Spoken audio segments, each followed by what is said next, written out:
Hello दोस्तों, स्वागत है आप लोगों का अपने यूट्यूब परिवार अरुण अकेडमी में। आज की क्लास में हम लोग पढ़ेंगे complete EVS pedagogy. 15 number pedagogy से आता है और 15 नंबर कंटेंट से आता है।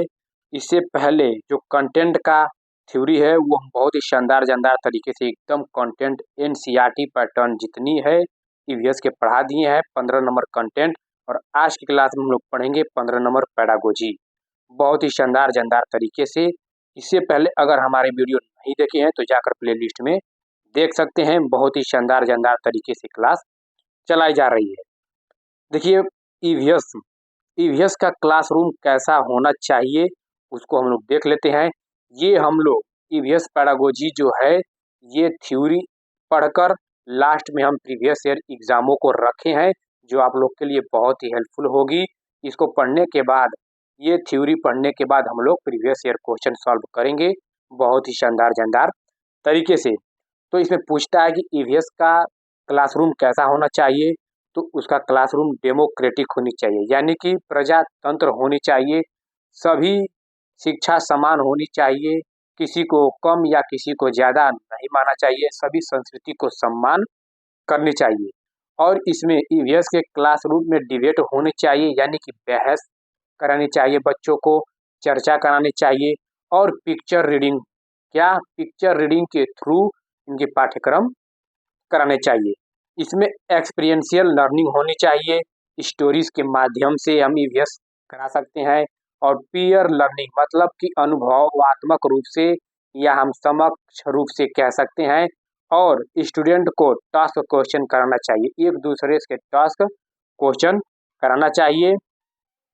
ईवीएस नेचर कैसी होती है, तो ईवीएस नेचर यानी कि एकीकृत होती है। कई बार एग्जाम में अटेंड किया हुआ प्रश्न है कि प्राकृतिक रूप से जो पर्यावरण होता है कैसी होती है, तो एकीकृत होती है, यानी कि इंटीग्रेटेड होती है।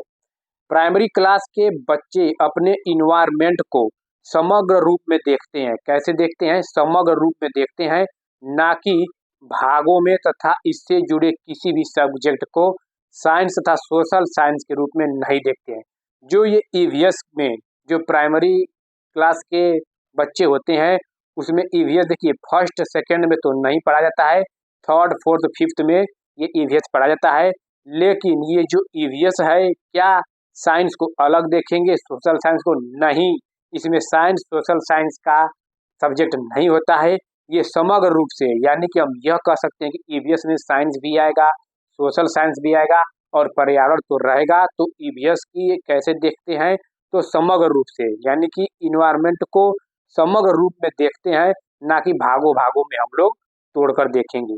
जो भी बच्चों को ईवीएस के थ्रू पढ़ाएंगे तो उसमें साइंस सोशल साइंस पर्यावरण को जोड़कर एक दूसरे से कोलिरेट कर कर पढ़ाएंगे। तो ईवीएस कैसी होनी चाहिए, यानी कि समग्र रूप में देखते हैं। चलते हैं नेक्स्ट टॉपिक पे। देखिए, एनसीएफ 2005 के अकॉर्डिंग क्लास फर्स्ट और सेकंड में ईवीएस एक सब्जेक्ट के रूप में नहीं है, बल्कि इसे जुड़े कौशल को लैंग्वेज और मैथ से जोड़ने की बात कही गई है।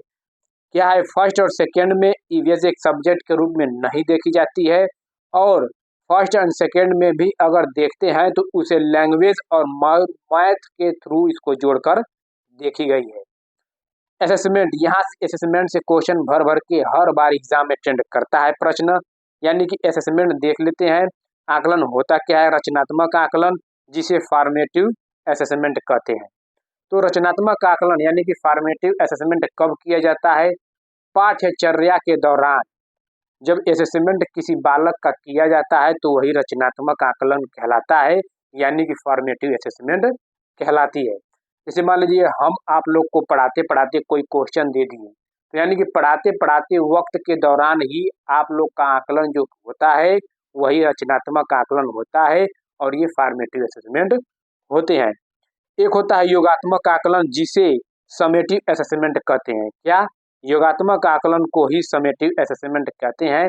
मतलब यानी कि पाठ्यचर्या के अंत के दौरान, यानी कि अगर आपके पाठ्यक्रम खत्म हो गया है तो उसके अंत में जो आकलन किया जाता है उसे योगात्मक आकलन कहते हैं, यानी कि समेटिव असेसमेंट कहते हैं। मान लीजिए आपकी अर्धवार्षिक परीक्षा ली जाती है तो वो योगात्मक आकलन के अंतर्गत आएगा। वार्षिक परीक्षा अगर ली जाती है तो योगात्मक आकलन यानी कि समेटिव असेसमेंट के अंतर्गत वो आएगा।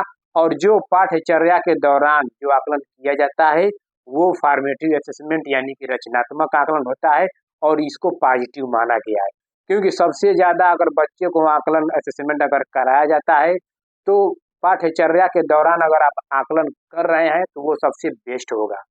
तो योगात्मक आकलन वार्षिक या अर्धवार्षिक यानी कि कक्षा पाठ्यक्रम के अंत में जो आकलन किया जाता है उसे योगात्मक आकलन यानी कि समेटिव असेसमेंट कहते हैं, और पाठ्यचर्या के दौरान किया गया आकलन फॉर्मेटिव असेसमेंट यानी कि रचनात्मक आकलन कहलाता है। देखिए, एक होता है असेसमेटिव फॉर लर्निंग, यहाँ से भी क्वेश्चन पूछा जाता है, मतलब कि ये असेसमेंट फॉर लर्निंग ये फॉर्मेटिव असेसमेंट का एक पार्ट है, मतलब भाग है।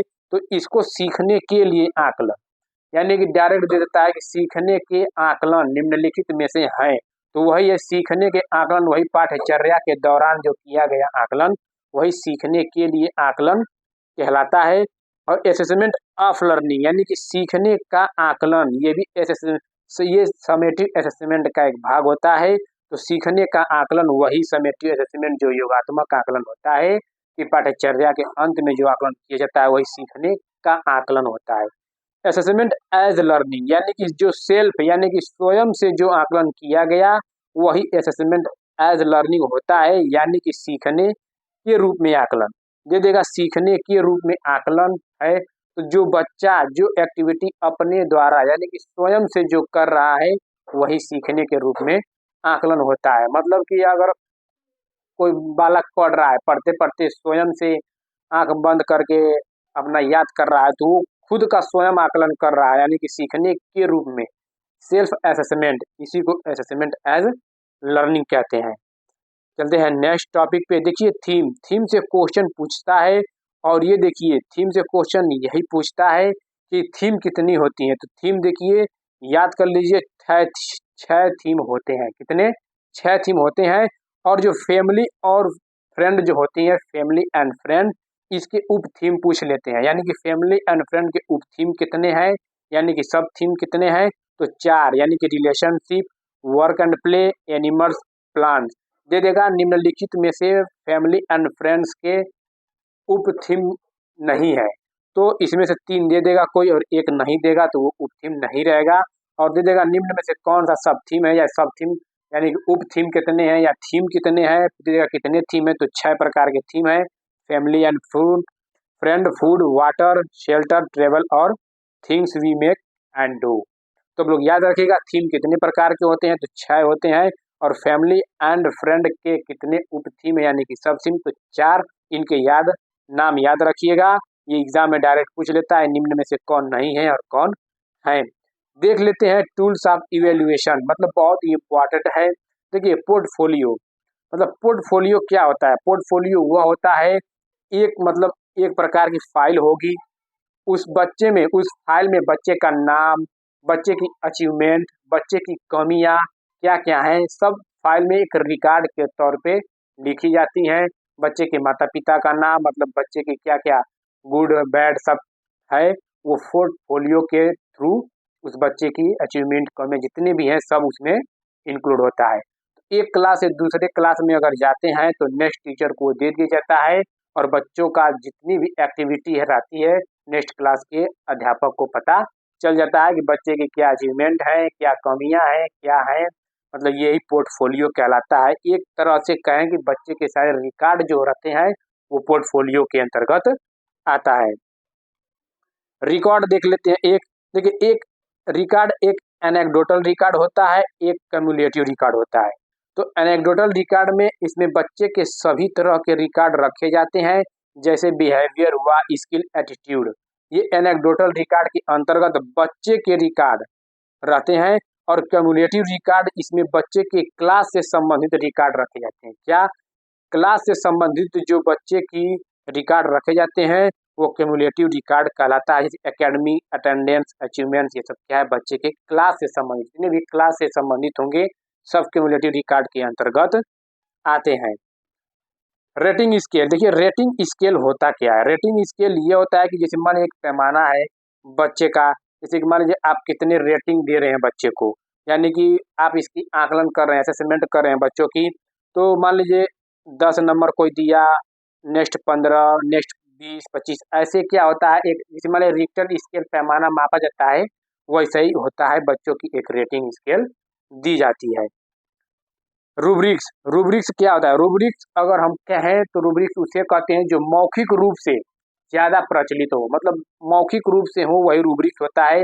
यह असेसमेंट का एक टूल होता है। क्या? एक टूल है जो स्पष्ट रूप से लिखित से मौखिक तक किसी भी तरह के स्टूडेंट के काम के सभी घटकों में अचीवमेंट को इंडिकेट करता है, और स्टूडेंट के अधिगम के आकलन के लिए उपयोग की जाने वाली जो स्कोरिंग मार्गदर्शक या रूब्रिक्स कहलाती है। मतलब आम तौर पे हम कहें, मतलब अपनी लैंग्वेज भाषा में, तो मौखिक रूप से जो किया हुआ जो आकलन होता है वो रूब्रिक्स के अंतर्गत आता है। एक होता है चेकलिस्ट। चेकलिस्ट में यह होता है कि इस आकलन में बच्चे को क्या होते हैं, यस नो में आंसर दिया जाता है। अगर मान लीजिए कह दिया जाएगा कि उत्तर प्रदेश की राजधानी लखनऊ है, तो बच्चों यस या नो में जवाब देंगे। तो ये किसके अंतर्गत आएगा? चेक लिस्ट में। भारत के प्रधानमंत्री इस टाइम नरेंद्र मोदी है, तो बच्चे यस या नो में जवाब देंगे, अगर नहीं है तो नो, अगर है तो यस। तो ये चेक लिस्ट के अंतर्गत आएगा कि बच्चे जो होती है इनका आकलन तो यस या नो में इनका जवाब देते हैं, तो यही चेक लिस्ट के अंतर्गत आता है। चलिए नेक्स्ट कॉपी पे देखिए, बच्चे को संवेदनशील यानी कि सेंसिटिव बनाना। देखिए एनसीएफ 2005 क्या करती है? एनसीएफ 2005 यही रिकमेंड करती है कि बच्चे को ज़्यादा से ज़्यादा संवेदनशील बनाया जाए या सेंसिटिव बनाना चाहिए। जैसे कि क्या है, इंडिविजुअल डिफरेंट, मतलब इंडिविजुअल डिफरेंस में आप बच्चों को क्या क्या समझा सकते हैं, क्या क्या करा सकते हैं। मतलब कि हम कह सकते हैं कि हाँ, आप लोग व्यक्तिगत रूप से इतना बनिए कि जैसे पानी को नुकसान, मतलब बचाया, पर्यावरण हमारा नुकसान नहीं होगा। पानी को सेफ रखिए, नुकसान नहीं करिए, ज़्यादा पानी यूज मत करिए, हरे पौधे लगाइए, पेड़ पौधे देखिए, प्लांट, जल, वाटर, एनिमल, ये सब क्या है, ये सब मतलब इंडिविजुअल डिफरेंस बच्चों को संवेदनशील यानी कि सेंसिटिव बनाने के लिए प्रेरित करिए। देखिए पर्यावरण उद्देश्य भी क्वेश्चन आते हैं। देखिए ये सब हम थ्योरी लोग कर कर लास्ट में वीडियो के एंड में हम लोग क्वेश्चन आंसर प्रीवियस ईयर के करेंगे। बहुत ही शानदार तरीके से आप लोग को आइडिया भी लग जाएगी। अगर एनसीईआरटी ईवीएस की जो एनसीईआरटी 15 नंबर कंटेंट से आती है, अगर नहीं देखी है तो प्लेलिस्ट में जाकर देख सकते हैं। देखिए पर्यावरण का उद्देश्य क्या होता है? शिक्षा का केंद्र चाइल्ड सेंटर्ड होना चाहिए। कैसा होना चाहिए? चाइल्ड सेंटर्ड, यानी कि बालक केंद्रित होने चाहिए, बाल केंद्रित, ना कि पाठ्य पुस्तक केंद्रित दे दे, शिक्षक केंद्रित दे दे। ये सब क्या है? ये सब निगेटिव होते हैं। तो शिक्षा का केंद्र कैसा होना चाहिए? बाल केंद्रित, यानी कि बालक केंद्रित होना चाहिए, जिसमें बच्चों को खुद खोज कर पता करने का अवसर मिले। जब बच्चे स्वयं से खोजने पर आधारित होती है, तो वो क्या है, बच्चों को ज़्यादा से ज़्यादा अपॉर्चुनिटी देनी चाहिए कि बच्चे स्वयं से खोज पर पता करने का निर्धारण करें।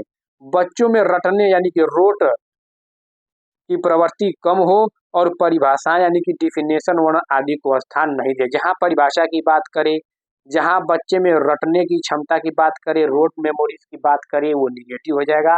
अगर संपूर्ण पैडागोजी नहीं देखे हैं तो आप लोग एक बार जाकर वो भी देख सकते हैं। जहाँ परिभाषा की बात की जाए, जहाँ रटंत्र प्रणाली की बात की जाए, जहाँ रोजगार की बात की जाए, ये सब क्या है? ये सब निगेटिव टैक्स वर्ड्स हैं। वो जहाँ आप लोग को दिखे तुरंत वो ऑप्शन गलत हो जाएगा। संपूर्ण पैडागोजी में एक एक वर्ड, एक एक टॉपिक, टैग वर्ड, पॉजिटिव और निगेटिव बताए हैं बहुत ही शानदार जानदार तरीके से। एक बार देखिएगा, मजा आ जाएगा। पूरी पैडागोजी आप लोग सब सॉल्व कर देंगे। बच्चों को देखिए ये सब, इन सब से मुक्त किया जाना चाहिए। एनसीएफ 2005 यही रिकमेंड करती है कि रटने पे न जोर दें, परिभाषाओं पे न जोर, ज़्यादा से ज़्यादा अंडरस्टैंडिंग यानी कि समझ आधारित पर बोझ दें। तो बच्चों को ज़्यादा से ज़्यादा मौके दिए जाएँ जिससे वे अपने विचार प्रकट कर उत्सुकता यानी कि क्यूरियोसिटी को बढ़ा सकें, करके सीखें। लर्निंग बाय डूइंग, प्रश्न करें तथा प्रयोग करें, एक्सपेरिमेंट करें। देखिए क्यूरियोसिटी, ज़्यादा से ज़्यादा बच्चों में उत्सुकता होगा। थ्री इडियट्स मूवी आप लोग देखे होंगे। वो क्या होता है कि टीचर अध्यापक परिभाषाएं पूछता है आमिर खान से, तो वो अपने लैंग्वेज यानी कि समझ आधारित पे प्रयोग करके बताता है। और जो रणछोड़ दास है वो परिभाषाओं को बताता है कि हाँ ऐसे है, ये सही है। तो परिभाषाओं पे जोर नहीं देता है, समझ पर आधारित पर बल देता है। जैसे कि देखिए लास्ट मोमेंट में क्या करता है, आमिर खान रणछोड़ दास को भी अपना असिस्टेंट बना लेता है। तो ये परिभाषाएं और रटने पे आधारित जितनी भी है, इसको एनसीएफ 2005 इसको कम की है, समझ आधारित पर बल दिया है। तो इसमें क्या है, बच्चे ज़्यादा से ज़्यादा लर्निंग बाय डूइंग, प्रश्न करें, अपने से करें, एक्सपेरिमेंट करें, प्रयोग करें, ये हमारा उद्देश्य कहती है। बच्चों को लैंगिक भेदभाव यानी कि जेंडर बाइस के प्रति संवेदनशील बनाया जाए जा सके और हाशिएकरण के मुद्दे पर समालोचना की जा सके। मतलब बच्चों को ऐसा किया जाए कि लैंगिक भेदभाव जेंडर बाइस न करे कि ये लड़का है ये लड़की है। तो जेंडर बाइस को वो खत्म किया है और हाशिएकरण के मुद्दों पर समालोचना की जा सके। क्रिटिकल थिंकिंग को ज़्यादा से ज़्यादा बढ़ावा दिया है। प्राकृतिक, सामाजिक और सांस्कृतिक वातावरण के बीच संबंधों का पता लगाने और समझ विकसित करने के लिए विद्यार्थियों को प्रशिक्षित करना। जैसे कि मान लीजिए इस मतलब बच्चे को इन्वायरमेंट के प्रति आप लोग कैसे जोड़ेंगे, प्राकृतिक रूप से, सामाजिक रूप से, उसकी सांस्कृतिक, मान लीजिए तुलसी जी का पौधा है तो एक इन्वायरमेंट यानी कि प्राकृतिक हो गई। आप सामाजिक रूप से पत्ते मतलब यूज करते हैं, सांस्कृतिक तौर पे पूजा पाठ करते हैं, तो मतलब वही कहा है कि बच्चों को प्राकृतिक, सामाजिक और सांस्कृतिक इन्वायरमेंट के संबंध में इसमें क्या है, संबंधों में बीच इनका बनाया जाए और इन लोग के बारे में विकसित किया जाए, विद्यार्थी को प्रशिक्षित करना। तो यही एनसीएफ 2005 रिकमेंडेड करती है। क्षेत्र भ्रमण यानी कि फील्ड ट्रिप क्या होता है, देखिए सबसे बेस्ट अगर रिकमेंडेड करता है एनसीएफ 2005 तो वो है क्षेत्र भ्रमण यानी कि फील्ड ट्रिप। अगर बच्चों को क्षेत्र भ्रमण के लिए आप लेकर जा रहे हैं, किसी चीज को क्लास में समझाना और वही चीज ले जाकर क्षेत्र भ्रमण के द्वारा, प्राकृतिक इन्वायरमेंट के द्वारा समझाना सबसे बेस्ट अप्रिशिएट माना गया है। ईवीएस सीखने का सबसे अच्छा रिसोर्स यानी कि संसाधन है। एक तो कैसे करेंगे, वास्तविक जीवन से जोड़ा जाए बच्चों को, दैनिक जीवन से, प्री प्लानिंग यानी कि पूर्व योजना के साथ स्कूल के नज़दीकी किसी स्थान पे जाना। अगर आप किसी स्थान पे जा रहे हैं तो उसके पहले पूर्व प्लानिंग करनी चाहिए, पूर्व योजना बनाना चाहिए। ये नहीं कि आप प्लानिंग नहीं बनाए वैसे ही उठे लेकर चले गए, कुछ आपको पता ही नहीं है। तो मतलब इसको क्षेत्र भ्रमण के द्वारा, फील्ड ट्रिप के द्वारा उसको पहले प्री प्लानिंग बनाना जरूरी होता है।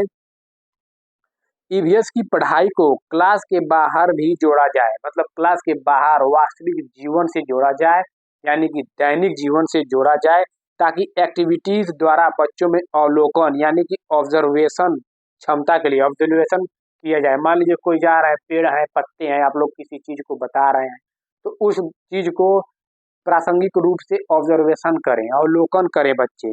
तो एक क्षमता जैसे कि बाग बगीचे, तालाब के किनारे जितनी भी प्राकृतिक भ्रमण पर ले जाने की जरूरत है, इससे उनमें अवलोकन के साथ साथ अन्य कौशलों का भी विकसित होता है।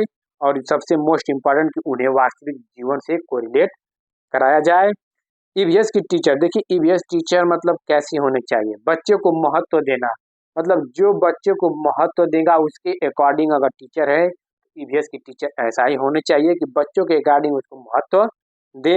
जेंडर बाइस नहीं करना, अगर आप क्लास में पढ़ा रहे हैं बच्चों को तो लड़के लड़कियों में भेदभाव नहीं करना है, जेंडर बाइस को बढ़ावा नहीं देना है, यही ईवीएस टीचर की प्रकृति है।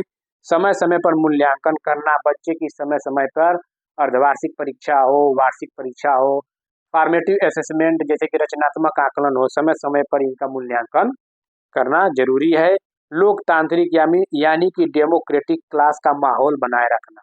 लोकतांत्रिक उसे कहते हैं कि जो हमारे क्लास में सभी भाषाओं को सम्मान दे, सभी संस्कृति को एक साथ देखे। ये नहीं कि वो मुस्लिम धर्म मतलब अलग अलग धर्म से जोड़े, तो ये नहीं कहती है। तो हमारा ईवीएस की क्लास कैसी होनी चाहिए, तो लोकतांत्रिक डेमोक्रेटिक होनी चाहिए। बच्चों को ज़्यादा से ज़्यादा अवसर दें, बच्चों को आप लोग ज़्यादा से ज़्यादा अवसर दें यानी अपॉर्चुनिटी दें कि अपने से स्वयं करें, खेल कूद पे आधारित करें। जितना भी अवसर आप बच्चों को अपॉर्चुनिटी देंगे, बच्चे जितना गलतियां भी करती हैं तो गलतियां करने की त्रुटि भी क्या है, एक पॉजिटिव है। तो बच्चों को ज़्यादा से ज़्यादा क्या करें, अवसर देना, अपॉर्चुनिटी देना है। गुड करिकुलम का निर्माण करना चाहिए। आपको पाठ्यक्रम एक अच्छा करना चाहिए, ये नहीं कि जैसे आए तैसे आप लोग पढ़ाकर चले गए। उसका एक करिकुलम, अच्छा करिकुलम होना चाहिए। ये सब क्या है, ये ईवीएस की एक टीचर की विशेषताएं हैं। देखिए करिकुलम कैसा है। राष्ट्रीय पाठ्यचर्या की रूपरेखा 2005 के मार्गदर्शी सिद्धांत क्या हैं, वो देख लेते हैं। जो 5 सिद्धांत बहुत ही इम्पोर्टेंट हैं, बहुत ही महत्वपूर्ण हैं। ज्ञान को स्कूल के बाहरी जीवन से जोड़ा जाए। जहाँ आपको ज्ञान को स्कूल के बाहरी जीवन से जोड़ा जाए, तुरंत ऑप्शन वो ये दिखे, तुरंत मार दीजिएगा। बाहरी जीवन वास्तविक जीवन से जोड़ा जाए। पढ़ाई को रटंत प्रणाली से मुक्त किया जाए। पढ़ाई को कभी भी रटंत पर जोर नहीं देना है, रटंत को हटा देना है, यानी कि मुक्त किया जाए। वही बात है कि हटा देना है, रटना रटवाना नहीं है बालकों को। पाठ्यचर्या पाठ्य पुस्तक केंद्रित ना हो। देखिए पाठ्य पुस्तक केंद्रित की बात करें, तुरंत वो गलत हो जाएगा। कैसी होनी चाहिए, तो बालक केंद्रित होनी चाहिए। परीक्षा को अधिक लचीलापन बनाना और कक्षा की गतिविधियों से जोड़ना। परीक्षा को कैसी बनानी चाहिए, सेंसिटिव यानी कि लचीलापन बनाना, और कक्षा की गतिविधियों अनेक प्रकार की एक्टिविटी से जोड़ा जाए। राष्ट्रीय मूल्यों के प्रति आस्थान विद्यार्थी तैयार किए जाए। कैसे आस्थावान विद्यार्थियों को तैयार किया जाना चाहिए। देखिए बाला बाला एक होती क्या है, तो इसका फुल फॉर्म होता है बिल्डिंग एज लर्निंग एड। देखे होंगे डायरेक्ट क्वेश्चन पूछ लेता है ईवीएस में कि बाला का फुल फॉर्म डायरेक्ट पूछ लेता है, तो बिल्डिंग एज लर्निंग ऐड होता है। तो इसका मतलब क्या है, जैसे कि मान लीजिए ये आपका स्कूल का गेट है आपके, तो इस पे अनेक प्रकार की ये सब बनाए बनाई हुई है। किस लिए, ऑब्जर्वेशन करने के लिए। बच्चों को अनेक प्रकार की प्रासंगिक रंग बिरंगी जो चित्रांकित रूप से किया गया है, ये प्रासंगिक होना चाहिए। जैसे बच्चों को क्या है, ऑब्जर्वेशन यानी कि अवलोकन से फायदा हो। ईवीएस की बुक कैसी होनी चाहिए। देखिए पाठ्य पुस्तक में लिंग जाति और धर्म से संबंधित कोई रूढ़िवादिता नहीं होनी चाहिए। मतलब पाठ्य पुस्तक ऐसी होनी चाहिए कि उसमें न लिंग की बात की जाए, न जेंडर वाइज की बात की जाए, न किसी विशेष जाति की बात की जाए, न किसी विशेष धर्म की बात की जाए, न कोई रूढ़िवादिता नहीं होनी चाहिए। हमारी पाठ्य पुस्तक ऐसी नहीं होनी चाहिए। पाठ्य पुस्तक आकर्षक होनी चाहिए, ना कि मोटी और अप्रासंगिक। देखिए मोटी को बढ़ावा नहीं दिया है, जैसा से कम करना चाहिए। ना मोटी होनी चाहिए, ना अप्रासंगिक। प्रासंगिक होगा जैसे कि चित्र अच्छे से, मतलब प्रासंगिक होनी चाहिए जैसे बच्चों को आकर्षित करे। अप्रासंगिक नहीं होनी चाहिए। ईवीएस सीखने के लिए वास्तविक जैसे कहानियाँ हुआ, कथाएं हुए, वास्तविक घटनाएं होनी चाहिए। तो वास्तविक घटनाएं होनी चाहिए, ये नहीं कि अपने मन से कोई। जैसे कि मान लीजिए वास्तविक घटनाएं क्या आप रख सकते हैं, जैसे कर्णम मल्लेश्वरी का देख लीजिए, वो वास्तविक घटनाएं पर है। इनका देख लीजिए, सुनीता विलियम्स का देख लीजिए, ये सब क्या है, ये सब वास्तविक घटनाएं पे ये लोग ईवीएस को ऐसी दैनिक जीवन यानी कि वास्तविक घटनाएं होनी चाहिए। जो कथाएं, जो कहानियां स्टोरीज होती हैं, वो सब वास्तविक कथाएं पर आधारित होनी चाहिए। सूचना और सीखना का एक समृद्ध स्रोत है, बच्चे के स्तर के अनुरूप होनी चाहिए। जो पाठ्य पुस्तक है वो बच्चों के स्तर के अनुरूप होनी चाहिए, ना कि वो क्लास फर्स्ट में है तो आप क्लास थर्ड या हाई लेवल की प्रोवाइड करा दें। तो बच्चे के स्तर, जितनी बच्चे की लेवल है उसके अकॉर्डिंग होनी चाहिए। यही हमारी ईवीएस के पाठ्य पुस्तक इंगित करती है। देख लेते हैं इम्पोर्टेंट प्रीवियस ईयर एग्जामों में पूछा हुआ जितने प्रश्न है उसको हम लोग देख लेते हैं। देखिए पहला क्वेश्चन क्या कह रहा है। पहला क्वेश्चन है, जल थीम से संबंधित सामाजिक सांस्कृतिक मुद्दों को प्रभावी ढंग से सीखा जा सकता है। भूमिका निर्वाह द्वारा, विद्यार्थियों के बीच वास्तविक संवाद के द्वारा, क्षेत्र भ्रमण द्वारा, प्रदर्शन और गृह कार्य द्वारा। देखिए कभी भी होमवर्क यानी गृह कार्य जहाँ दिखे वो तुरंत निगेटिव वर्ड, वो ऑप्शन गलत हो जाएगा। तो माने डी को हम लोग काट दीजिए, तो डी जिसमें वैसे ही कट गया। ए बी सी, भूमिका निर्वाह द्वारा, जितना आप भूमिका निर्वाह निभाएंगे उतनी ही अच्छा होगा। विद्यार्थियों के बीच वास्तविक संवाद के रूप में बच्चों को ज़्यादा से ज़्यादा वास्तविक कराया जाए, उन लोगों के बीच में जो घटना सत्य है वास्तविक रूप से उनके बीच में संवाद और क्षेत्र भ्रमण पे ले जाया जाए। तो ए बी सी हमारा राइट आंसर हो जाएगा। तो पहला क्वेश्चन लॉक हो जाएगा, ए बी और सी। नेक्स्ट क्वेश्चन क्या कह रहा है, प्राथमिक स्तर पर ईवीएस सीखने के लिए वास्तविक चुनौती, क्या परिभाषा में जानकारी, जहां परिभाषा की बात करें तुरंत गलत हो जाएगा। रटकर सीखना, देखिए रटकर सीखना पे एनसीएफ 2005 जोर नहीं देती है, रटकर को कम करती है।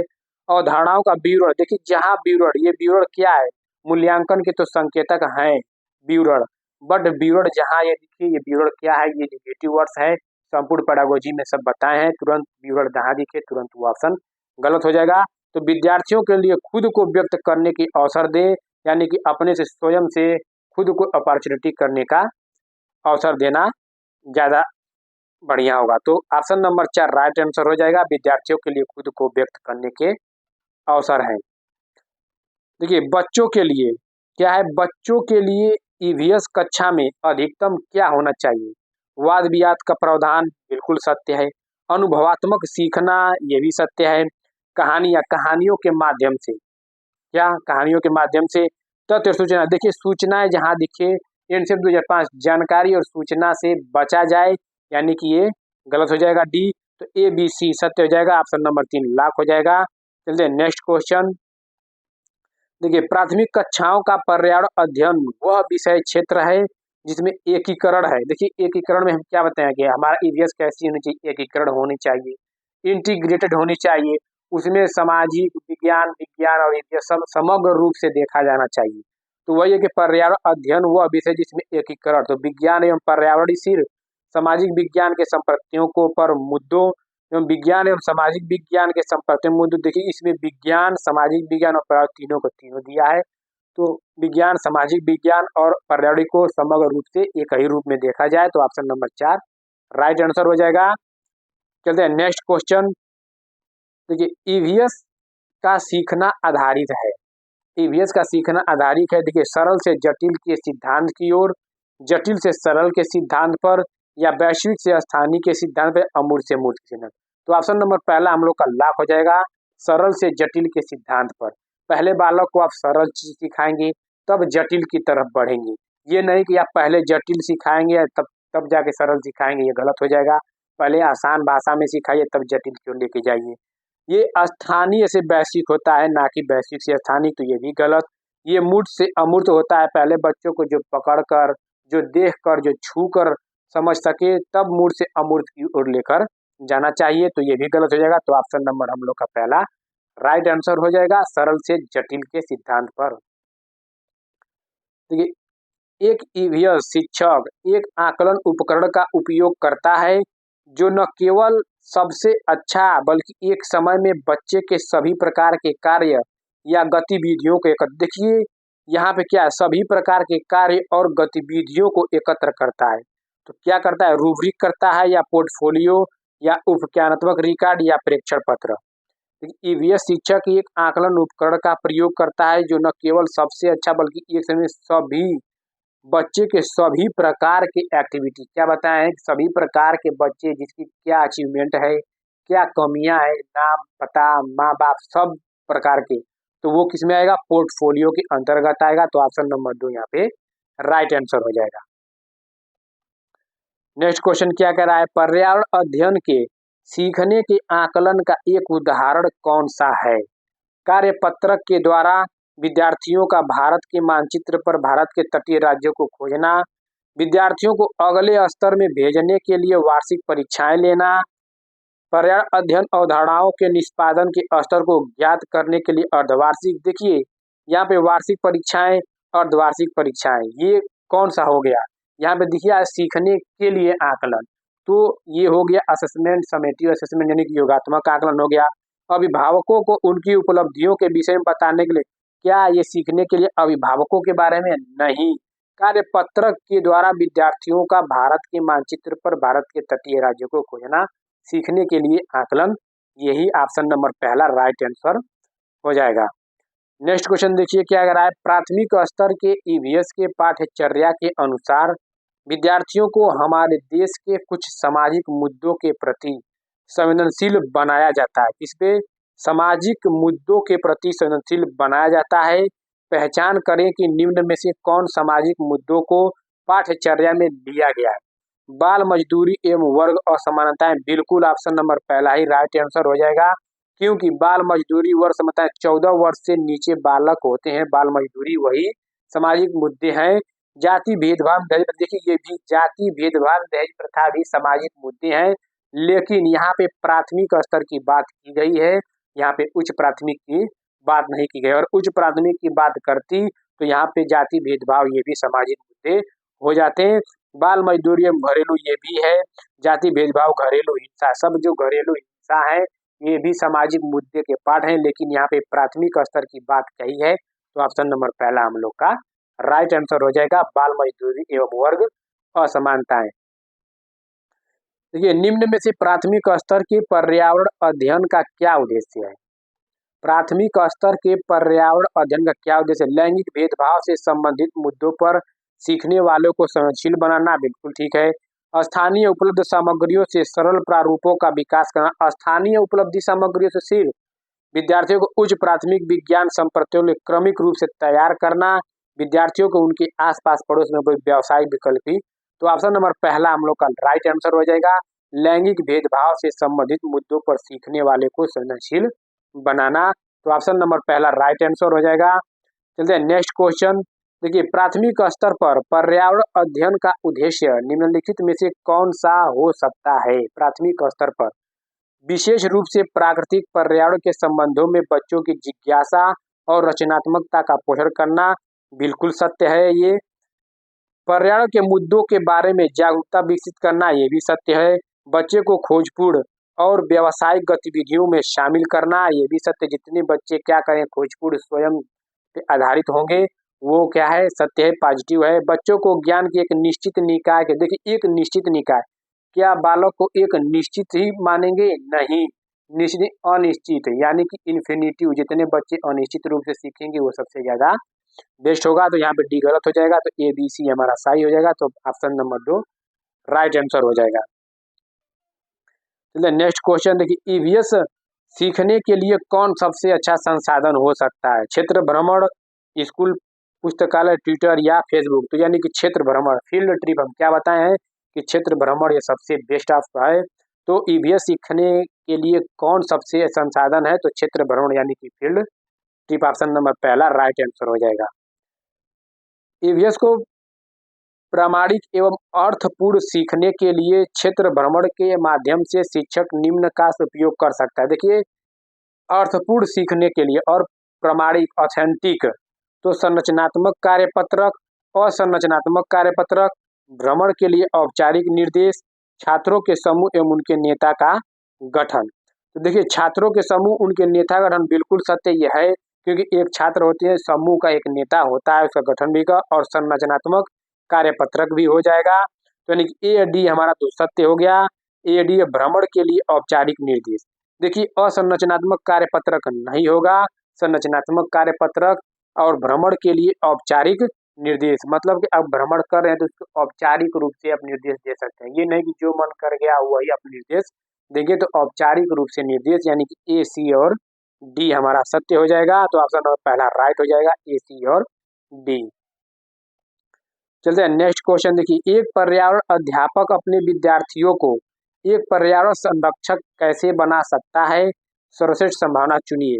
उन्हें वस्तुओं के पुनः उपयोग, पुनः चक्र में लाने को कहना, उन्हें नए संसाधन विकसित करने को कहना, उन्हें अपने इलाके के एक पौधे पेड़ का, देखिए यहाँ पे क्या दिया है, एक पर्यावरण अध्यापक अपने विद्यार्थी एक पर्यावरण संरक्षक कैसे बना सकते हैं, मतलब कि पर्यावरण की देखभाल कैसे कर सकते हैं। तो सबसे बेस्ट ऑप्शन यही होगा कि आप बच्चे को बोल दीजिए कि हाँ एक पौधे लगाइए, उसकी देखभाल करिए, तो सबसे बेस्ट होगा वही। आपको उसमें ज़्यादा क्रिटिकल थिंकिंग, आपको समालोचनात्मक देखने को भी मिलेगी। उन्हें अपने इलाके के एक पौधे पेड़ का देखभाल करता बनाकर। तो ऑप्शन नंबर 3 यहाँ पे राइट आंसर हो जाएगा।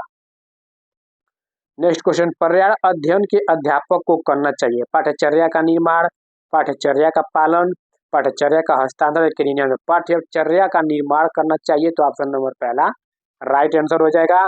चलते हैं नेक्स्ट क्वेश्चन, दिए गए कथनों में से कौन सा ईवीएस सीखने के लिए राष्ट्रीय पाठ्यचर्या रूपरेखा 2005 की सिफारिशें हैं? तो सीखने के लिए स्कूल, घर और समुदाय के बीच सुनिश्चित सीमाएं होना। देखिए सुनिश्चित सीमाएं, जहां सीमाएं की बात की जाए जहाँ जानकारी की बात की जाए वो क्या है, तुरंत निगेटिव हो जाएगा, तो ये गलत हो जाएगा। रटकर सीखने, बिल्कुल सत्य। यहाँ पे देखिए रटकर, यहाँ पे रटकर सीखने को हतोत्साहित कर रहा है, यानी कि कम कर रहा है, प्रोत्साहित रटकर नहीं कर रहा है। तो यहाँ पे समझने की बात है कि क्वेश्चन क्या कह रहा है। तो रटकर सीखने को हतोत्साहित करना, तो ऑप्शन बी क्या हो जाएगा, गलत, सही हो जाएगा, क्योंकि हतोत्साहित की बात कर रहा है रटकर। और रटकर प्रोत्साहित करता तो गलत हो जाएगा, क्योंकि रटकर एनसीएफ क्या किया है कि मना किया है। किताबी शिक्षा से प्रस्थान, बिल्कुल सत्य, किताबी शिक्षा से प्रस्थान होनी चाहिए। स्कूल में बच्चों के जीवन को स्कूल के बाहर उनके जीवन से जोड़ा जाना चाहिए, ये भी सत्य, यानी कि बी सी डी सही हो जाएगा। ऑप्शन नंबर 4 लाख हो जाएगा, बी सी और डी। नेक्स्ट क्वेश्चन क्या कह रहा है, राष्ट्रीय पाठ्यचर्या रूपरेखा 2005 के अनुसार निम्नलिखित में से कौन से कथन ईवीएस सीखने का वर्णन करते हैं। पर्यावरण से ज्ञान और कौशल की प्राप्ति, अधिगमकर्ता के बीच विचार और कौशलों का साझा करना, बिल्कुल, जो अधिगमकर्ता है उसके बीच विचार और कौशल का साझा करेंगे। प्रेषित की जा रही जानकारी प्राप्त कर, देखिए जानकारी को आप नहीं लेंगे, निगेटिव है। अधिगमकर्ता द्वारा ज्ञान का सक्रिय निर्माण, बिल्कुल सत्य, ज्ञान का सक्रिय निर्माण, यानी कि बी और डी। और पर्यावरण के ज्ञान और कौशल की प्राप्ति, यानी कि ए बी और डी हमारा सत्य हो जाएगा। तो ऑप्शन नंबर 4 ला कर देंगे, डी, ए और बी। चलते हैं नेक्स्ट क्वेश्चन। देखिए नेक्स्ट क्वेश्चन क्या कह रहा है, निम्नलिखित में से क्या पाठ्यचर्या के विकास के लिए मार्गदर्शक सिद्धांत नहीं है। देखिए यहाँ पे मार्गदर्शक सिद्धांत नहीं पूछा है, तो विद्यालयी ज्ञान को बाह्य विश्व से जोड़ना, ये तो सत्य है, पॉजिटिव है, लेकिन निगेटिव पूछा है तो हमें निगेटिव खोजना है। सुनिश्चित करना कि अधिगम रटन विधियों से परे हो जाए, देखिए यहाँ पे रटंत विधियों से परे हो जाए, यानी कि ये पॉजिटिव हो गया, यानी कि कम करने की बात कर रहा है। परीक्षा को आसान, देखिए परीक्षा को आसान बनाना, ठीक है, आप परीक्षा को कम किए लेकिन परीक्षा को आसान के रूप में नहीं देखेंगे। यहाँ पे देखिए पाठ्यचर्या को समृद्ध करना ताकि पाठ्य पुस्तक को सीमित न रहे, बिल्कुल सत्य ये भी है, लेकिन निगेटिव का निगेटिव पूछा है, तो ऑप्शन नंबर 3 यहाँ पे राइट हो जाएगा। परीक्षा को आसान बनाना, सिर्फ आसान बनाना नहीं है, तो ये निगेटिव हो गया, तो ऑप्शन नंबर 3 राइट आंसर हो जाएगा। नेक्स्ट क्वेश्चन क्या कह रहा है, निम्न में से प्राथमिक स्तर पर ईवीएस की पाठ्य पुस्तकों की सबसे उपयुक्त विशेषता क्या है। विषय वस्तु के माध्यम से बहुत सी जानकारी दी गई, देखिए जानकारी की बात करेगा तुरंत वो गलत हो जाएगा। समाज में उपस्थित रूढ़िवादी धारणाओं और पूर्वाग्रहों पर ध्यान केंद्रित किया जाए, ठीक है। रटने द्वारा सीखने और सचेतन रूप से हतोत्साहित करने का प्रयास किया जाए, रटने द्वारा सीखने को सचेतन रूप से हतोत्साहित करने का प्रयास किया गया है। और सीखने सिखाने के साधन देखिए केवल आ गया, गलत हो गया। रूढ़िवादी धारणा पूर्वाग्रह पर ध्यान केंद्रित किया गया है, ये भी गलत हो जाएगा। यही आगा, क्योंकि हतोत्साहित की बात कर रहा है, रटने को हतोत्साहित, देखिए अगर प्रोत्साहित होता तो यहाँ पे निगेटिव हो जाता, तो ऑप्शन नंबर 3 हमारा राइट आंसर हो जाएगा। और ये समाज में जो उपस्थित देखिए जानकारी जहाँ है, गलत हो गया। ये कभी भी धारणाओं, देखिए रूढ़िवादिता धारणाओं, पूर्वग्रहों पर ये क्या है, यहाँ पे बढ़ावा की बात करें, भी गलत हो जाएगा। केवल पाठ्य पुस्तक का उपयोग, ये भी हो जाएगा, गलत हो जाएगा। तो रटने को हतोत्साहित कर रहा है, यहाँ पे प्रोत्साहित, ये पॉजिटिव हो गया। रटने को कम कर रहा है, तो ऑप्शन नंबर 3 यहाँ पे राइट आंसर हो जाएगा। नेक्स्ट क्वेश्चन क्या कह रहा है, देखिए सामुदायिक संसाधन को प्राथमिक स्तर पर ईवीएस पढ़ाने का महत्वपूर्ण साधन माना जाता है, क्योंकि यह सस्ता है, इसलिए इसमें अनुभवी व्यक्ति होते हैं, यह अनुभवों से सीखने का अवसर देता है, बिल्कुल सत्य। सामुदायिक संसाधन यही है प्राथमिक स्तर पे, ये अनुभवों से सीखने का अवसर देता है, तो ऑप्शन नंबर 3 हमारा राइट आंसर हो जाएगा। चलते हैं नेक्स्ट क्वेश्चन। देखिए खेल और पहेलियां, क्या खेल और पहेलियां ईवीएस के शिक्षण और अधिगम के महत्वपूर्ण हिस्से हैं, क्योंकि वे कक्षा की एक सतह से विराम प्रदान करते हैं, वे शिक्षार्थियों को मजे करने का समय प्रदान करते हैं, वे शिक्षार्थियों को अपने आप में पैटर्न खोजने को देते हैं, बिल्कुल सत्य। जो पहेलियां और ईवीएस होते हैं, खेल और पहेलियां ईवीएस में, वे शिक्षार्थियों को अपने आप पैटर्न खोजने को देते हैं। जैसे कि मान लीजिए खेल और पहेलियां में क्या होता है, ये मान लीजिए एक